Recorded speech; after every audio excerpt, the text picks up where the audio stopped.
Fala BioVibes, e aí, como vocês estão? Aproveitando esse conteúdo maravilhoso com aulas, com as dicas principais do Enem, para que você possa chegar no segundo dia do Enem, fazendo aquela prova com uma excelente expectativa e também com um bom resultado. Então acompanhe a gente, vem comigo, que a gente está ainda no meio do processo. Tem muita coisa para a gente falar ainda, para a gente chegar no dia 12 de novembro preparadíssimo. Então hoje, cola aqui com a gente que a gente vai falar de um dos temas também muito importantes da biologia que aparece no Enem, que é a citologia. Hoje nós iremos falar sobre a membrana plasmática, um envoltório que é importantíssimo no funcionamento da célula. Vem com a gente e acompanhe a nossa aula que vai ser maravilhosa, BioVibes. Cola aqui com a gente.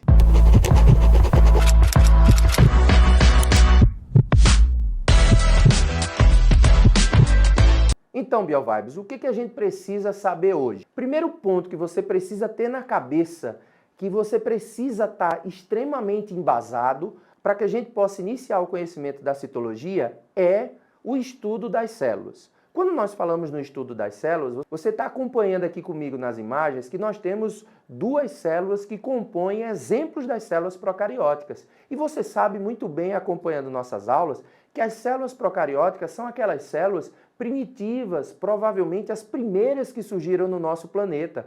E essas células, elas têm uma simplicidade estrutural como sua principal característica, BioVibes. Então você lembra muito bem que nós temos bactérias, as eubactérias e as cianobactérias, como principais representantes dessas células procariontes. São células com ausência de material nuclear concentrado, delimitado por uma carioteca, por uma membrana nuclear. Ela também não tem, por consequência disso, a presença de organelas membranosas. Nenhuma organela, retículo, complexo golgiense, lisossomo vai aparecer nessa célula mais simples, e é uma célula que apresenta como característica enzimas importantes que vão estar presentes aonde, BioVibes? Na membrana. Então, se você acompanhar comigo, nós temos uma região aqui, ó, aqui em cima na célula procarionte, que é o chamado mesossomo, onde vão estar diversas enzimas que vão participar do processo de síntese energética para essa célula.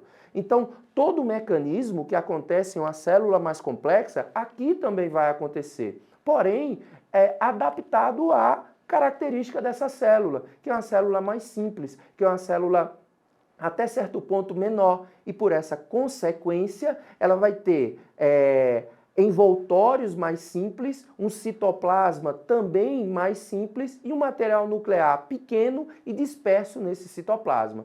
Então tem que ter isso na sua cabeça quando a gente falar de célula procarionte, e aí no nosso exemplo, vou chamar aqui a atenção de vocês, ó, com apontadorzinho a laser. Aqui nós temos as bactérias, que eu falei para vocês, e do outro lado as cianobactérias. Qual a principal diferença? Lembra que as cianobactérias, elas têm capacidade de realização de fotossíntese. Elas vão ter que ter estruturas para armazenar essa clorofila e desse jeito permitir a realização da fotossíntese. Depois de vermos, BioVibes, as células procariontes e você poder comparar a célula bacteriana e uma de cianobactéria que realiza a fotossíntese, a gente observa agora uma célula eucarionte. Qual a principal característica da célula eucarionte?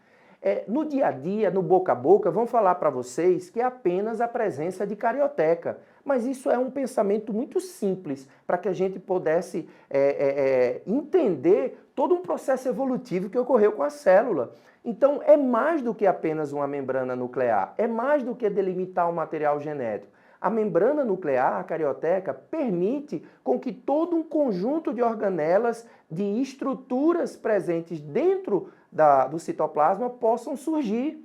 Então essa diferença, BioVibes, fez com que a célula atingisse uma explosão de complexidade e assim pudesse colonizar, vencer na competição, no processo competitivo que existe na natureza, se adaptar muito bem e se espalhar na natureza.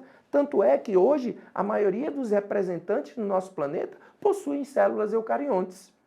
Essa célula, essa novidade evolutiva de desenvolvimento de organoides, de estruturas complexas dotadas de fisiologia específica, possibilitaram a célula eucarionte desenvolver enormes papéis. Complexidade metabólica, complexidade reprodutiva, síntese de moléculas distintas, a ponto de formar organismos como os mamíferos, como a nossa espécie, dotada de órgãos extremamente diferentes, complexos, e gerando uma capacidade que somente grupos de humanos e outros animais próximos evolutivamente conseguiram na natureza.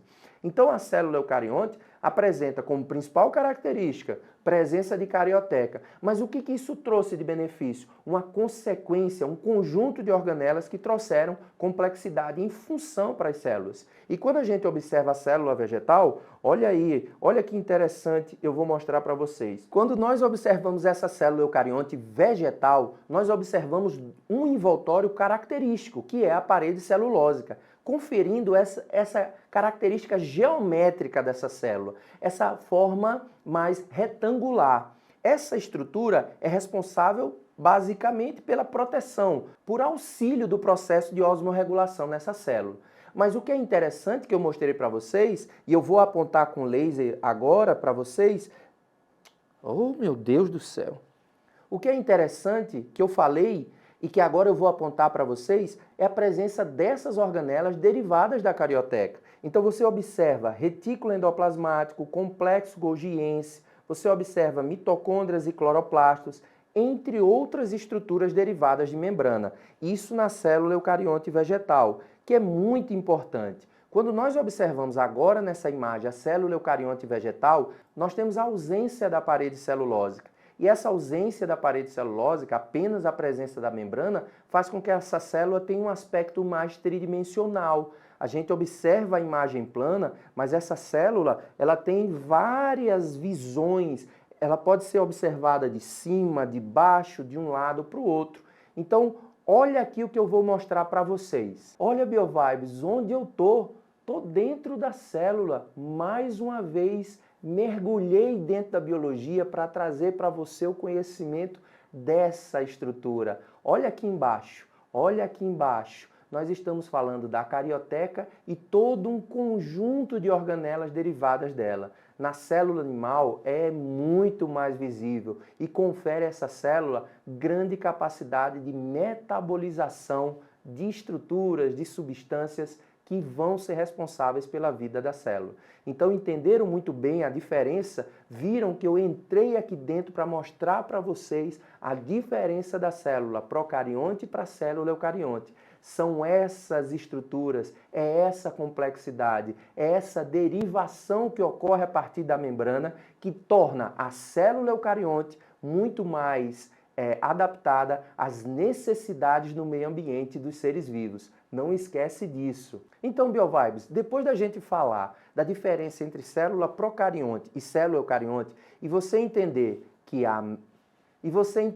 as membranas são responsáveis por essa grande diferença entre as células, nós vamos falar justamente sobre elas, sobre esse envoltório que delimita, dá a forma e também seleciona o que entra e sai das células e além disso, permite a vida das células, gerando assim toda uma fisiologia, todo um mecanismo que é importante para o processo vital. Então vamos falar um pouquinho sobre membrana plasmática ou membrana celular. O que é isso?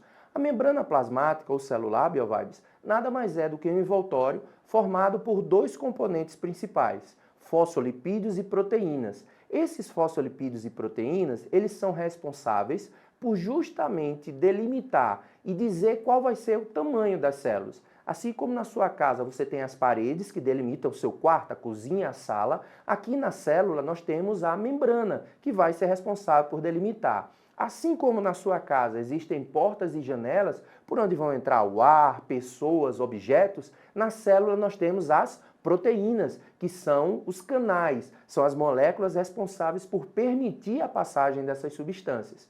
Então a membrana, quando a gente observa, ela tem basicamente uma constituição simples. Fosfolipídios, um tipo de lipídio que é a associação de moléculas de ácidos graxos e glicerol com fosfato, e também moléculas de proteína. Essa é a combinação básica de uma membrana plasmática. Associado a isso, nós podemos ter outras moléculas que a gente vai falar no decorrer desse processo. Mas a membrana plasmática basicamente é formada por esses dois componentes, como a gente observa aqui nessa imagem. Nessa imagem, nós observamos os fosfolipídios em uma bicamada, que nós chamamos de modelo do mosaico fluido, porque essa bicamada de fosfolipídios, esses lipídios estão interagindo, eles passam a exercer, eles não têm um estabelecimento de ligações, e sim de uma interação molecular, através de forças chamadas de forças de Van der Waals, e essas forças mantêm esses fosfolipídios unidos. Eles têm uma porção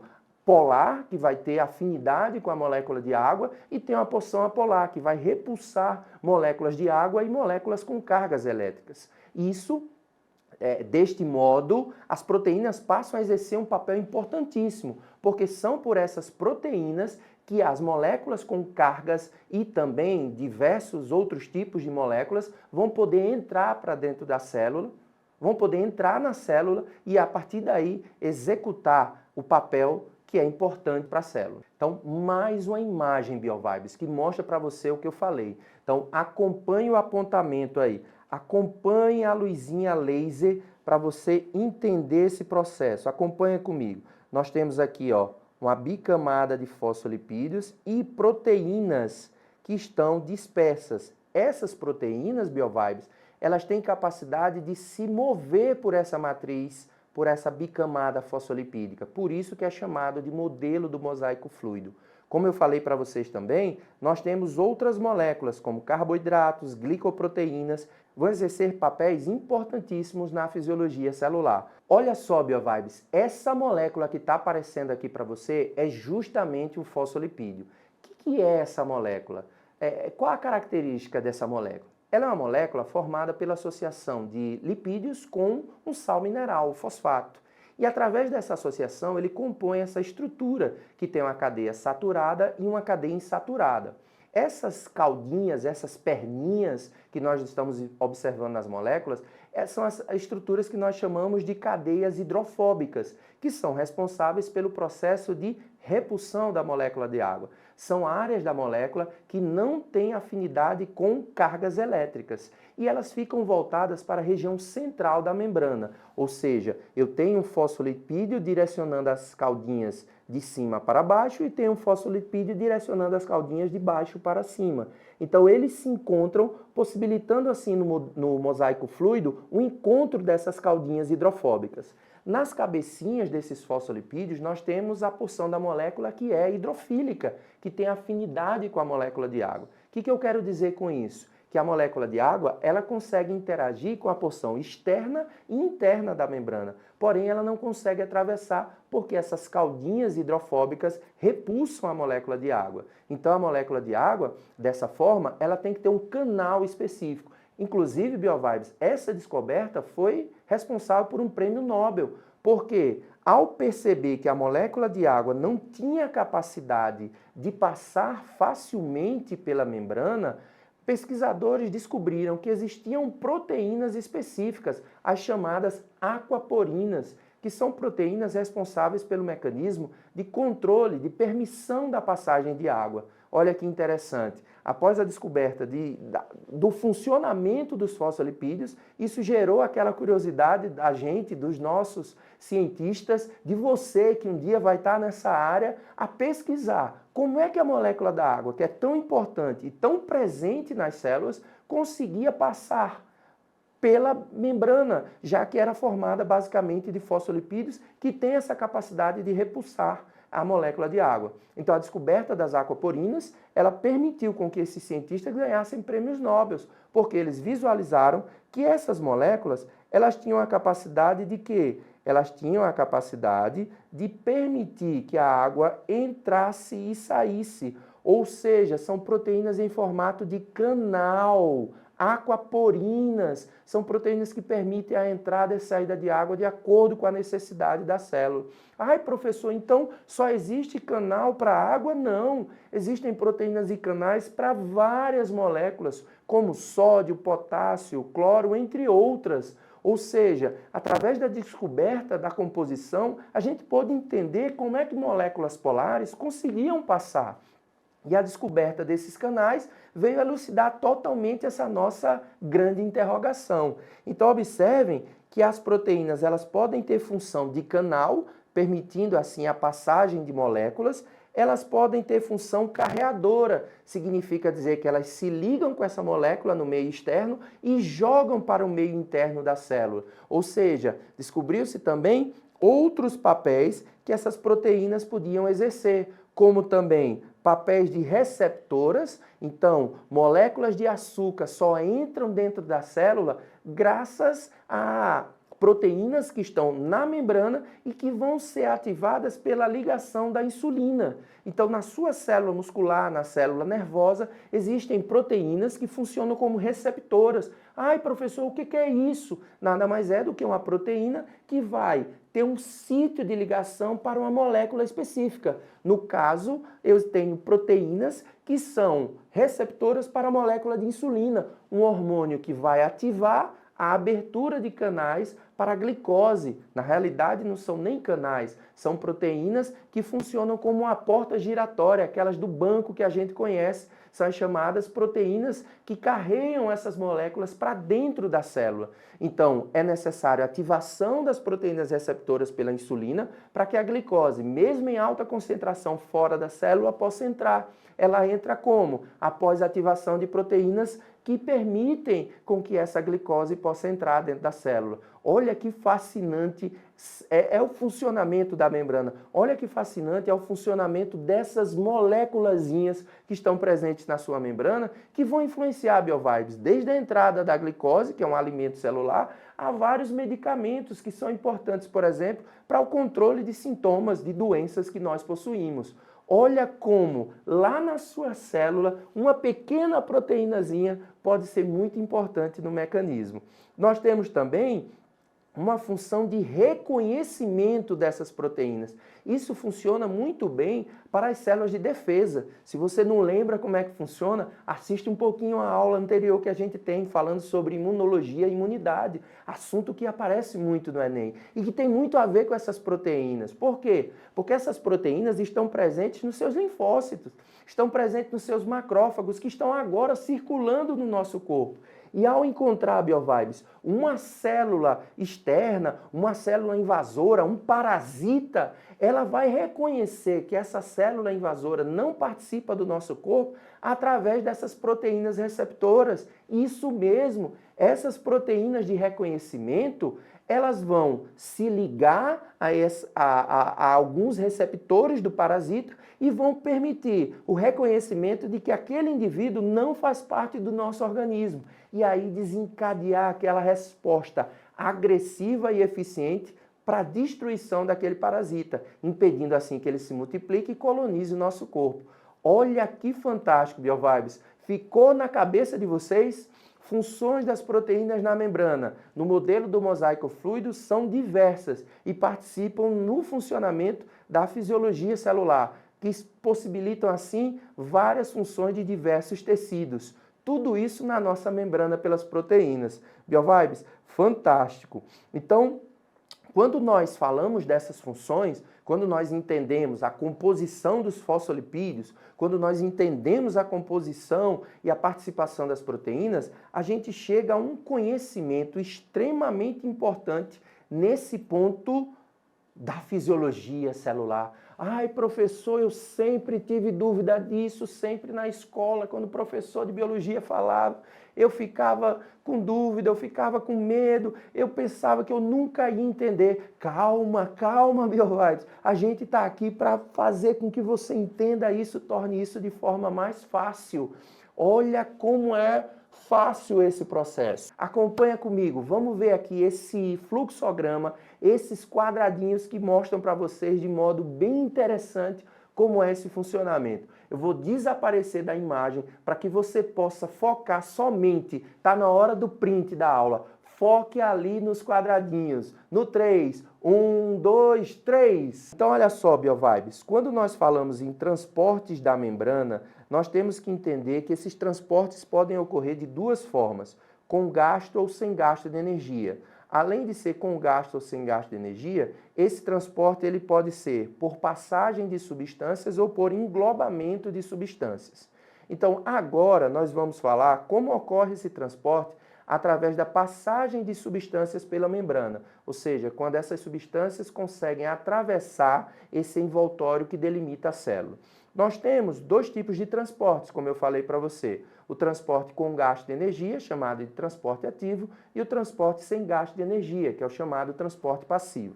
Quando nós falamos em transporte passivo, sem gasto de energia, nós temos como principal representantes o processo de difusão, que é a passagem do soluto. Soluto é a parte sólida de uma solução, a parte que será dissolvida, e nós temos a osmose, que é a passagem do solvente. Solvente é a substância que é responsável por dissolver o soluto, né? Na célula humana, o principal solvente é a água. Muito bem, BioVibes. A água é o nosso principal solvente. Quando nós falamos em transporte passivo, nós estudamos dois mecanismos. A difusão, que estuda o transporte do soluto, e a osmose, que estuda o transporte do solvente. No transporte ativo, com gasto de energia, nós vamos estudar a bomba de sódio e potássio, que é um tipo de proteína específica que, com o gasto de energia, a ATP, ela entra em atividade e consegue enviar moléculas contra um gradiente de concentração. E, por último, nós temos os transportes por englobamento, a endo e a exocitose, que ocorre com gasto de energia, porém, as moléculas elas são englobadas, elas são fagocitadas, elas são engolidas, BioVibes, pela célula. E dessa forma, elas vão ser lançadas para o citoplasma para que elas possam, assim, serem metabolizadas pela célula. Então, professor, voltando agora no 3. Professor, eu sempre fico com dúvida nesses termos. Você falou agora, osmose, passagem do solvente de um meio hipotônico para um meio hipertônico. Difusão, passagem do soluto de um meio hipertônico para um meio hipotônico. Ai, professor, eu sempre fico com dúvida nisso, porque eu não entendo o que é hipertônico, hipotônico, o que é soluto, o que é solvente. Então, para você conseguir resolver qualquer questão, você precisa se embasar, você precisa aprender os conceitos para que você possa aplicar. Então, olha aqui o que eu trouxe para vocês, BioVibes. Um resumo com todos os termos mais importantes desse processo.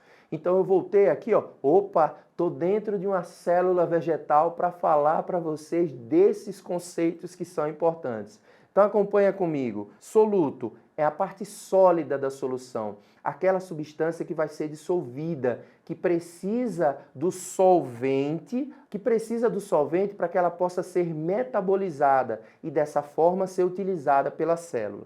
Meio hipotônico e meio hipertônico e também meio isotônico. São termos que demonstram qual é a concentração dos meios que nós estamos estudando. Então, sempre para eu definir que a célula é hipertônica, ou ela é hipotônica, ou ela é isotônica, eu tenho que compará-la normalmente com a solução do meio externo, do meio extracelular. Então, vou dar um exemplo para ficar claro para você. Quando a gente vai tomar uma medicação no pronto-socorro, você toma a medicação normalmente por um veículo, o chamado soro fisiológico. Aquele soro fisiológico tem lá uma concentração NaCl, cloreto de sódio, a 0,9%. É a mesma concentração, é uma concentração bem semelhante àquela que nós vamos encontrar no sangue e nos tecidos. Afinal, eu não estou colocando um líquido dentro do corpo para desencadear uma perda ou um ganho excessivo de solvente. Eu estou colocando um líquido apenas como veículo para a disseminação da molécula do medicamento que eu estou utilizando. Então, a célula em questão eu vou analisar de acordo com o meio externo. Se o meio externo tem uma maior concentração de soluto, esse meio passa a ser configurado como hipertônico. E a célula, em contrapartida, no seu meio interno, vai ser denominada como meio hipotônico. Então, a difusão vai ocorrer de fora para dentro e a osmose ao mesmo momento de dentro para fora. Ou seja, a osmose é a passagem do solvente de um meio hipotônico para o hipertônico. e a difusão do meio hipertônico para o hipotônico. Então, esse mecanismo ocorre ao mesmo momento. É lógico que você está observando comigo que a passagem do solvente vai ser muito mais rápida e isso pode influenciar no ganho excessivo de líquido para dentro da célula, possibilitando assim que a célula possa até estourar ou a célula possa murchar com a perda excessiva desse volume de água. Então, a todo momento, seu sistema excretor, entre outros mecanismos que estão presentes no fígado, na produção de albumina lançada no sangue, vão estar controlando a concentração do sangue que banha os tecidos, possibilitando assim com que essas concentrações fiquem próximas, evitando o que, BioVibes? A perda ou ganho excessivo de água pelas células. Então, o nosso corpo sempre tenta controlar a osmorregulação. Ele sempre tenta manter os meios próximos, ou seja, meios isotônicos, iguais. Olha que interessante.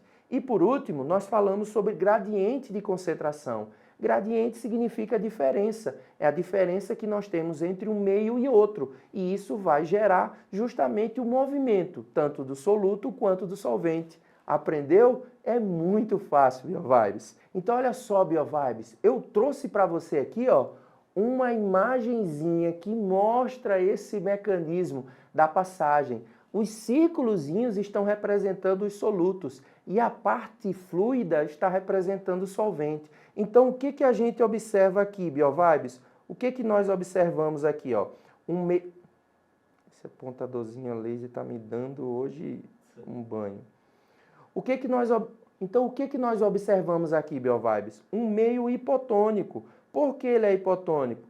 Porque os círculozinhos vermelhos, representando o soluto, estão em maior concentração no meu lado direito do que no lado esquerdo. Então, esse lado, ele tem uma menor concentração de soluto, enquanto que esse lado direito tem uma maior concentração. Então, esse meio vai ser denominado como meio hipertônico e esse meio do lado esquerdo vai ser considerado como meio hipotônico, porque tem uma maior disponibilidade de solvente na solução.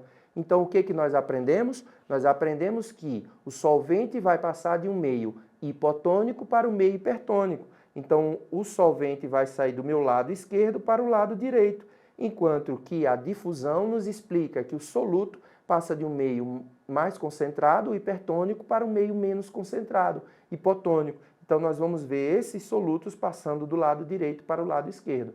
Até quando, professor? Isso é infinito? Não, até atingir o equilíbrio. Normalmente, as células elas têm mecanismos compensatórios para evitar que esse fluxo possa vir a destruir a célula.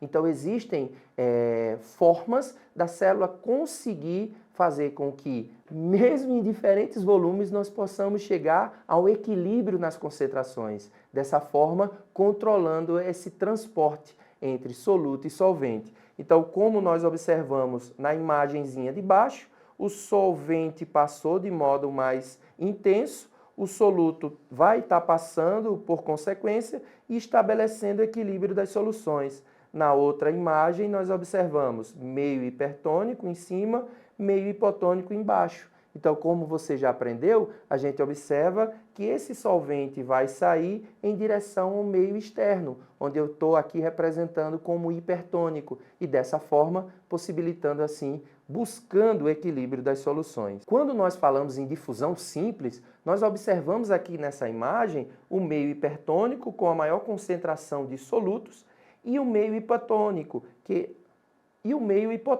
com a menor concentração de soluto. Então, a membrana funciona como essa estrutura seletiva que vai possibilitar o controle no fluxo desses compostos. Então, é chamada de difusão simples quando esse soluto passa e busca esse equilíbrio entre esses dois meios, buscando sempre equilibrar esse gradiente de concentração. Difusão simples, processo sem gasto de energia, transporte de soluto pela membrana, que possibilita, assim, o equilíbrio entre as soluções. O que mais, BioVibes? E como processo final destes mecanismos de transporte passivo, nós temos a difusão facilitada. Professor, qual a diferença de uma difusão facilitada para uma difusão simples? Na difusão facilitada, nós temos uma proteína trabalhando para que essa molécula ela possa ser lançada para dentro da célula. Enquanto no transporte passivo, a proteína funciona basicamente como um canal. Após ela estar aberta, essas moléculas vão entrar e sair de acordo com a diferença de concentração. Na facilitada, como eu mostrei para vocês, como eu vou mostrar para vocês, o que nós observamos? Os solutos se ligam à proteína carreadora e é lançada para dentro da célula. Então, olha aqui embaixo que interessante. Proteína de canal, normalmente muito comum nos processos de difusão simples, e proteína permease, muito presente nesse mecanismo de difusão facilitada. Como o próprio nome diz, a proteína participa, facilita o transporte dessa molécula.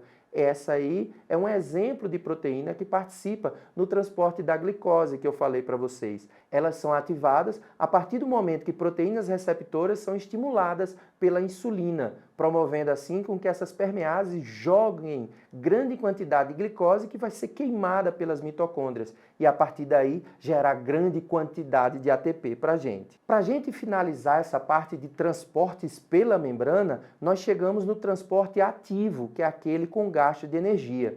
Se você observar aqui, você observa uma ATPase ou uma bomba, que é um tipo de proteína que para ela permitir a passagem de moléculas, ela tem que gastar ATP. Então, olha como ela é complexa, como ela é maior. Então, na sua porção inferior, que a gente observa, a molécula de ATP é consumida para ativar essa proteína de membrana. E a partir desse mecanismo, ela vai fazer o transporte de uma molécula contra o seu fluxo natural. Desse modo, ela tem que gastar energia para ocorrer e por isso que ela é chamada de bomba ou ATPase, que é uma proteína de membrana que gasta energia. Como exemplo principal, nós temos as bombas de sódio e potássio, que estão no seu neurônio, extremamente importantes na condução do impulso nervoso. Bombas de cloro no seu estômago, que vão ser responsáveis pela formação do ácido clorídrico. Então, a partir de agora, você está sentindo falta dela e ela vai vir agora para participar da nossa aula. Ela vai trazer aquela questãozinha do Enem que aproxima você cada vez mais da sua melhor resolução da questão. Vou chamar ela. Vem, Bia!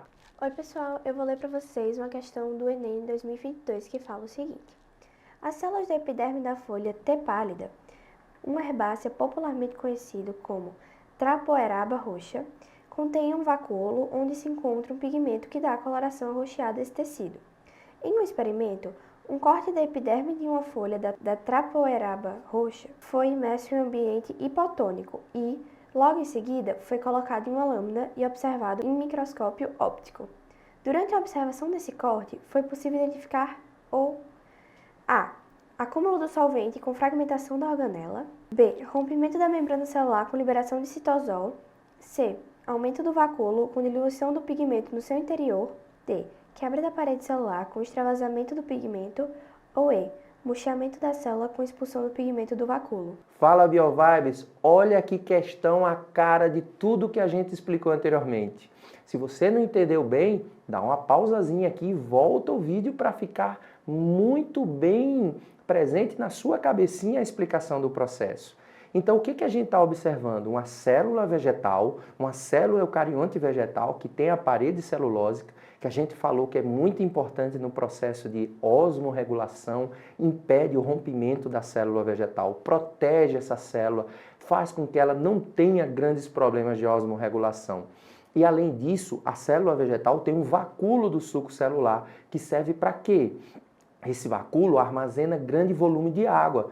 E primeiramente, lógico, para que a célula vegetal tenha água para os seus processos fotossintéticos e fisiológicos naturais, mas também para auxiliar nesse controle osmótico. Então, na pergunta, ele dá para você justamente isso, um experimento em um corte da epiderme, um corte da parte superficial da folha, BioVibes, imerso em um ambiente hipotônico. Então, se você prestou atenção na sua explicação, você já sabe a resposta. Se eu mergulho uma célula em um meio hipotônico, o meio externo dela é menos concentrado. Então, essa célula vai ganhar grande quantidade de solvente. E como o solvente universal, o principal solvente dos seres vivos é a água, esse grande volume de água vai entrar dentro da célula vegetal. Ela não muda sua forma, primariamente pela parede celular, mas ela vai ter um processo ela vai ficar cheia, ela vai ficar extremamente lotada de água, mas ela não rompe pela presença da parede celular. Então esse vacúolo, ele vai receber esse grande volume de água e vai dessa forma tentar equilibrar essa célula, impedindo assim que ela venha a ser destruída. Com base nisso, BioVibes, você consegue observar que a melhor resposta para essa questão, logicamente, é a letra C, o aumento do vacúolo com a diluição. Por que a diluição? Porque está entrando grande volume, o meio interno é hipertônico, o meio externo é hipotônico. Então a célula recebe grande volume de água, dessa forma, diluindo o pigmento no seu interior. Essa célula vai ficar mais pálida, com menor concentração desse pigmento. Olha que interessante. Olha como nossa aula, nossa Revisa 60, nossa revisão para o Enem é focada em trazer você para esse tipo de questão, BioVibes. Colocar você na cara do gol, colocar você para entender como é que acontecem os processos e para que você não tenha nenhuma dúvida. Na letra A, acúmulo de solvente com fragmentação da organela. A organela não se fragmenta. Eu não vou ter acúmulo de solvente. Letra B, rompimento da membrana. A membrana não rompe pela parede celulósica. Quebra da parede celular, ela é rígida, é um açúcar extremamente, a celulose é formado por um arranjo de milhares de moléculas de glicose de uma forma extremamente rígida, forte, que confere a essa célula essa proteção. E por último, murchamento. Ela iria murchar se ela estivesse perdendo água. E como você explicou, como você viu aqui com a gente, essa célula ela vai estar ganhando um grande volume de água. Valeu, BioVibes. Vamos para mais uma questão com Bia? A segunda questão é do Enem de 2019 e diz o seguinte: a fluidez da membrana celular é caracterizada pela capacidade de movimento das moléculas componentes dessa estrutura. Os seres vivos mantêm essa propriedade de duas formas, controlando a temperatura e alterando a composição lipídica da membrana. Neste último aspecto, o tamanho e o grau de insaturação das caudas hidrocarbônicas dos fosfolipídios, conforme representados na figura, influenciam significativamente a fluidez. Isso porque quanto maior for a magnitude das interações entre os fosfolipídios, menor será a fluidez da membrana. Observando a imagem, qual das bicamadas lipídicas apresentadas possui a maior fluidez? Então, BioVibes, Bia, qual é dessas imagens a que apresenta menor interação? Aquela que apresenta menor ligação entre as caudinhas hidrofóbicas. Quanto maior ligação que eu observar entre as caudinhas hidrofóbicas, mais resistente, menos fluidez eu vou ter. Quanto menor ligação, maior fluidez. Então, com isso, Bia, nós observamos que na figura 1, na figura 3, na 4 e na 5, eu tenho um maior conjunto de ligação entre as caudinhas hidrofóbicas que eu estou apontando com laser. Bia. Enquanto que na figura 2 eu tenho uma menor ligação, uma menor interação entre essas caudinhas hidrofóbicas. Desse jeito, gerando maior fluidez. Ou seja, esses fosfolipídios têm movimentos mais livres na bicamada. Eles podem girar, eles podem saltar, eles podem ir para outras posições, possibilitando assim com que moléculas consigam interagir e assim, dessa forma, as proteínas possam migrar entre esses fosfolipídios. Então, com isso, Bia, nós ficamos com a letra B. Olha que questão simples, mas que envolve um conhecimento que a gente explicou no início, da composição da membrana, de como o fosfolipídio funciona. Isso tudo é para você. Valeu, Bia! Valeu, BioVibes!